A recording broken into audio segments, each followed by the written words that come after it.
এটুকু আশা করেছিলাম যে ছোটরা এসে আমাদের জানাবে তাদের মনের কথা, মনের ব্যথা, এবং তারা কাজে যোগদান করবেন। সুপ্রিম কোর্ট টাইম দিয়ে দিয়েছিলেন। সুপ্রিম কোর্টের যে সময়টা ছিল সে সময় আমরা কেউ কিছু বলিনি। সুপ্রিম কোর্টের টাইম পেরিয়ে যাওয়ার পরে সুপ্রিম কোর্টের নির্দেশ ছিল স্টেট গভর্নমেন্ট এরপর যা করবে আমরা সেটাকে সমর্থন দেব।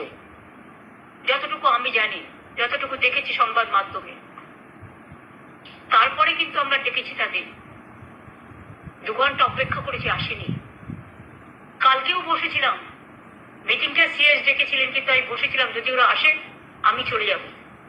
আমি তো অনেক সময় স্পন্টেনাস চলে যাই, আর আমি মনে করি এটা আমি ওইভাবে দেখি না, অহংকার হিসেবে দেখি না, উদ্ধত্ত হিসেবে দেখি না, আমি দেখি এটা ভালোবাসা হিসেবে।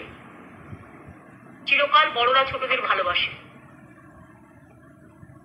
আমি জানি অনেক সিনিয়র ডাক্তার কষ্ট করেও কাজ করছেন, তাদের সকলকে আমাদের অভিনন্দন রইল।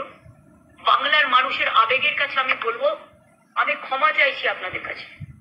আপনারাও আশায় ছিলেন আজকে সমস্যাটা সমাধান হয়ে যাবে। আমি 2 ঘন্টা বসে আছি, আমি 3 দিন ধরে বসে আছি।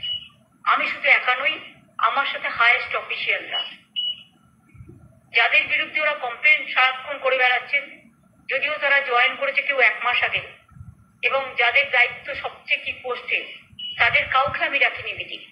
পাছে ওদের দুঃখ হয়, তা সত্ত্বেও মিটিং ডেকে মিটিংয়ে আসবে বলে নবান্নর গেট থেকেও যারা এলেন না, তাদের আমি আবার ক্ষমা করে দিলাম।